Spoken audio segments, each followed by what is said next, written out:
నమస్కారం NSTV news కి స్వాగతం. నా పేరు సంధ్య. ముందుగా వార్తల్లోని ముఖ్యాంశాలు. నిర్మల్ జిల్లా బైన్సా మండలంలో కామోల్ గ్రామంలోని సీతారామచంద్రస్వామి ఆలయంలో శ్రీరామనవమి ఉత్సవాలు కొనసాగుతున్నాయి. సోమవారం బైన్సా ఏఎస్పీ అవినాష్ కుమార్ సీతారామచంద్రస్వామిని దర్శించుకున్నారు. ఈ సందర్భంగా ఆలయ కమిటీ తరపున బహుమతులు అందజేసిరి.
కామోల్లో కుస్తీపోడి ఏర్పాటు చేయడం జరుగుతుంది.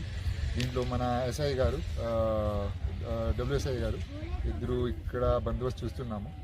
లాస్ట్ ఇయర్ కొన్ని చిన్న ఇష్యూ అయింది. ఈసారి మన శాంతియుతంగా చేయడానికి మేము దీని గురించి ఆల్రెడీ ప్లానింగ్ చేసాము. అది ప్రాపర్గా బందోబస్తు పెట్టి దీనికి చూద్దాం. నిజామాబాద్ జిల్లా బోధాన్ పట్టణంలోని బోధాన్ శంకర్ నగర్లో గల శ్రీరామ మందిరంలో హుండీ లెక్కింపు నిర్వహించడం జరిగింది. ఈ కార్యక్రమానికి ఆలయ ప్రధాన కార్యదర్శి శర్మ, కమిటీ సభ్యులు శంకర్, లక్ష్మణ్, సేట్ రామచందర్, బాల్కిషన్, జ్ఞానేశ్వర్, రవి, భాస్కర్, గణేష్ సమక్షంలో హుండీ లెక్కింపు జరిగింది. హుండీ ద్వారా 84,401 రూపాయలు వచ్చినట్లు తెలియజేశారు.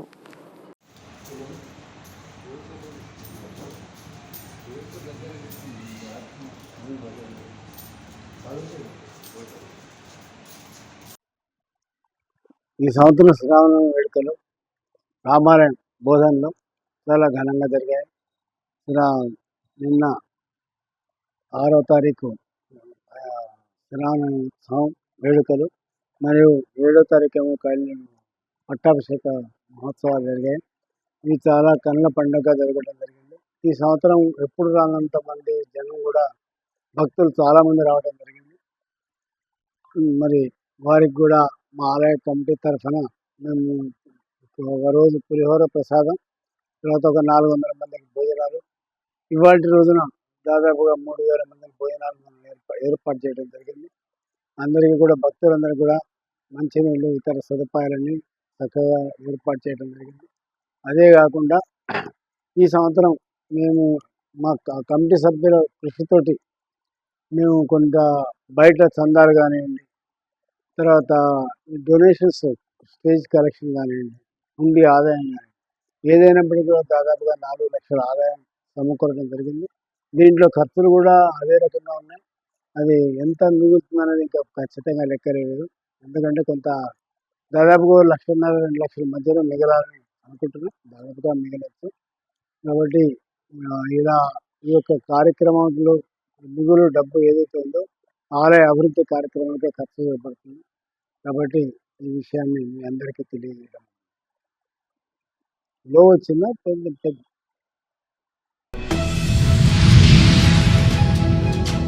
కోనసీమ తిరుమల శ్రీదేవి భూదేవి సమేత చందన స్వరూపుడు శ్రీ వెంకటేశ్వర స్వామివారి దివ్య కళ్యాణ మహోత్సవంలో మొదటి రోజైన నేడు కొత్తపేట ఆర్డీఓ శ్రీకర్ పర్యవేక్షణలో ఆలయ డిప్యూటీ కమిషనర్ ఆధ్వర్యంలో ధ్వజారోహణ కార్యక్రమం అత్యంత వైభవంగా నిర్వహించారు. దేవాలయ ప్రాంగణమంతా విద్యుత్ దీపాలతో అలంకరించారు.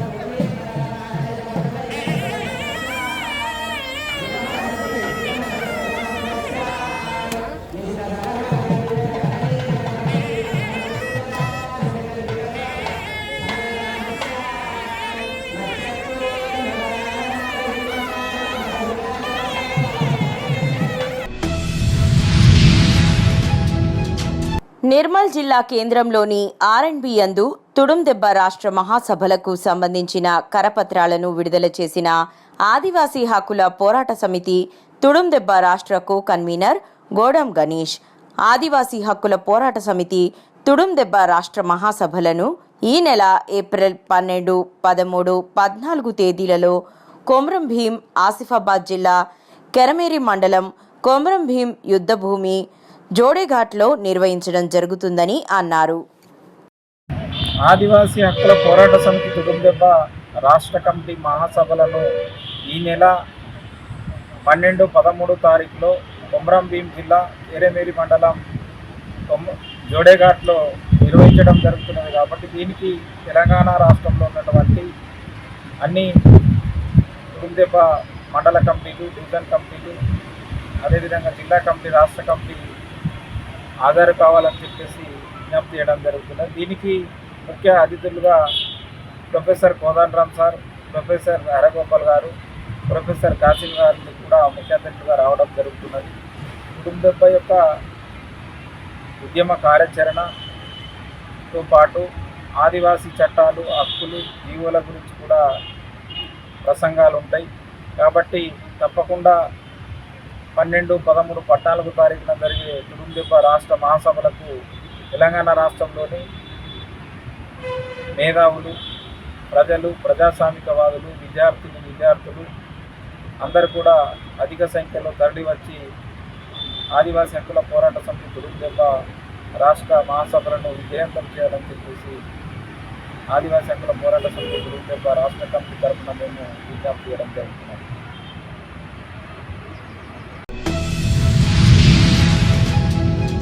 కరీంనగర్ స్థానిక కలెక్టరేట్ కార్యాలయంలో ప్రజావాణి కార్యక్రమానికి విచ్చేసినటువంటి ప్రజలకు, ఉద్యోగులకు మరియు అధికారుల దాహార్తి తీర్చడం కోసం ఉచిత మజ్జిగ పంపిణీ కార్యక్రమాన్ని కరీంనగర్ జిల్లా టీఎన్జీఓల సంఘం శ్రీకారం చుట్టడం జరిగింది.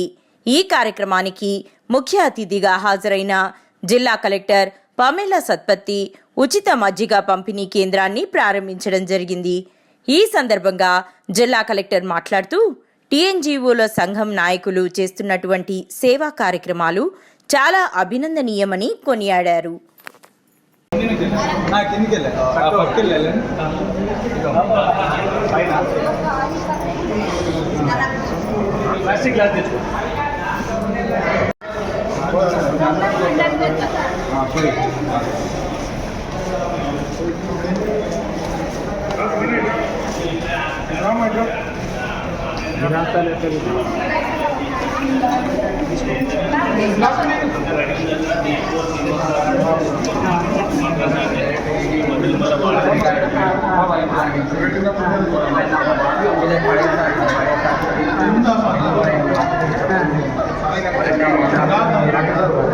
బాటిల్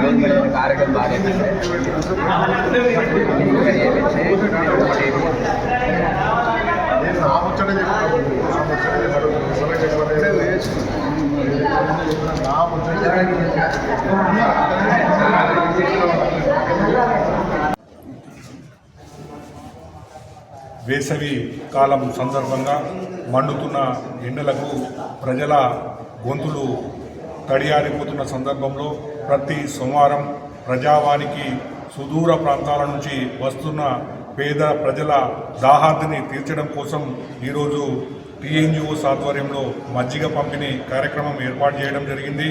దీనిని గౌరవ జిల్లా కలెక్టర్ గారు ప్రారంభించడం జరిగింది. ప్రభుత్వ ఉద్యోగులుగా ప్రజలకు సేవ చేయడం మా కర్తవ్యంగా భావిస్తున్నాం. గౌరవ జిల్లా కలెక్టర్ గారు కూడా ఎప్పటికప్పుడు ఇలాంటి సేవా కార్యక్రమాలు చేయడం కోసము మా అందరినీ ప్రోత్సహిస్తున్నందుకు గౌరవ జిల్లా కలెక్టర్ గారు కూడా ఈ సందర్భంగా కృతజ్ఞతలు తెలియజేస్తున్నాం. కరీంనగర్ జిల్లా కేంద్రంలోని కలెక్టర్ కార్యాలయంలో నిర్వహించిన ప్రజావాణి కార్యక్రమంలో బెస్ట్ ఆవెలెన్స్ స్కూల్ ఒక బకాయిలను వెంటనే విడుదల చేయాలని వినతి పత్రం అందజేసిన రాష్ట్ర సెక్రటరీ యాదగిరి శేఖర్ రావు. ఈ సందర్భంగా వారు మాట్లాడుతూ స్కీమ్ కింద దాదాపు 180 పాఠశాలలు నడుస్తున్నాయని, గత 2 సంవత్సరాలుగా పాఠశాలలకు సంబంధించిన బకాయిలు దాదాపు 200 కోట్లు పెండింగ్ ఉండడం వల్ల పాఠశాలలను నడిపించలేకపోతున్నామని, దీనివల్ల పిల్లల చదువుకు అంతరాయం కలుగుతుందని, ఇప్పటికే చాలా ఇబ్బందులకు నా పేరు యాదగిరి శేఖర్ రావు.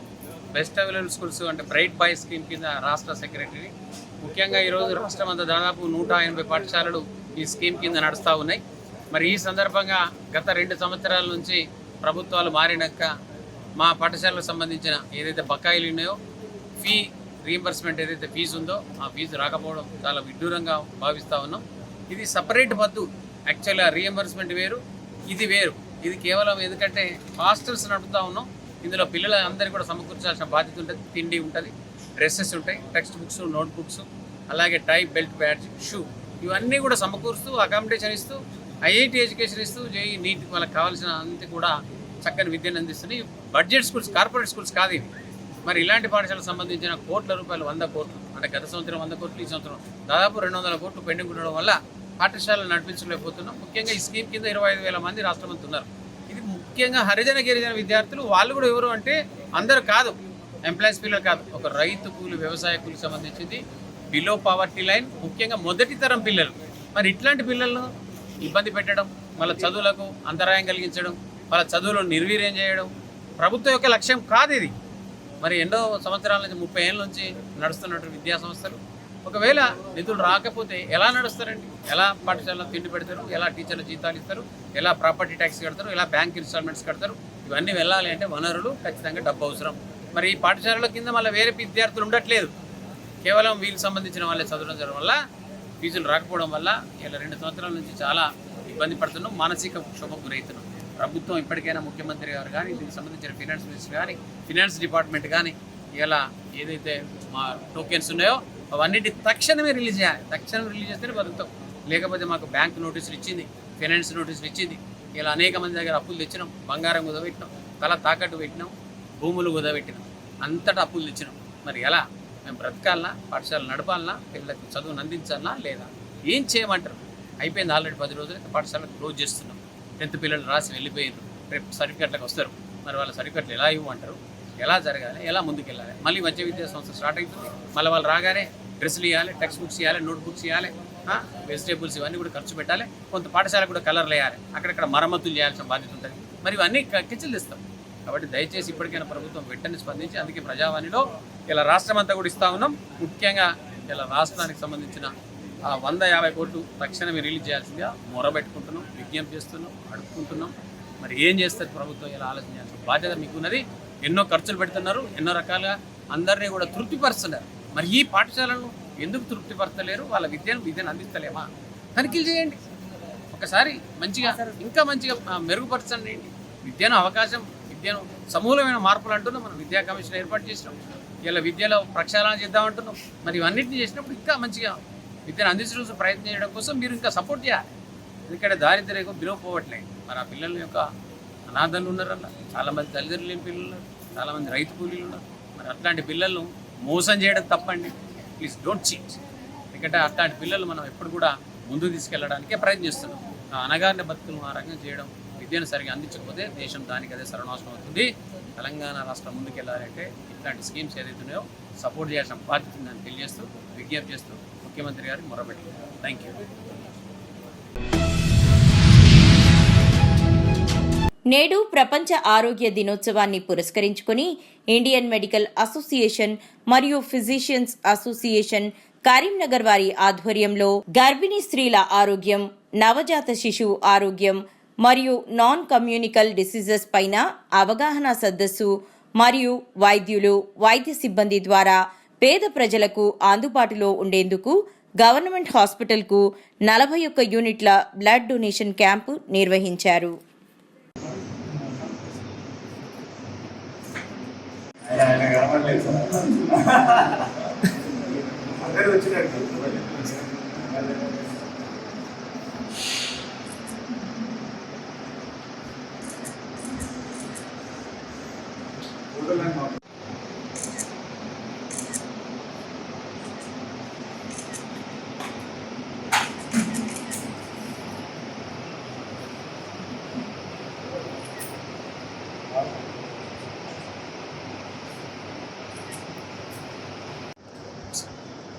నేను డాక్టర్ నరేష్ అండి, Indian medical association Karimnagar president.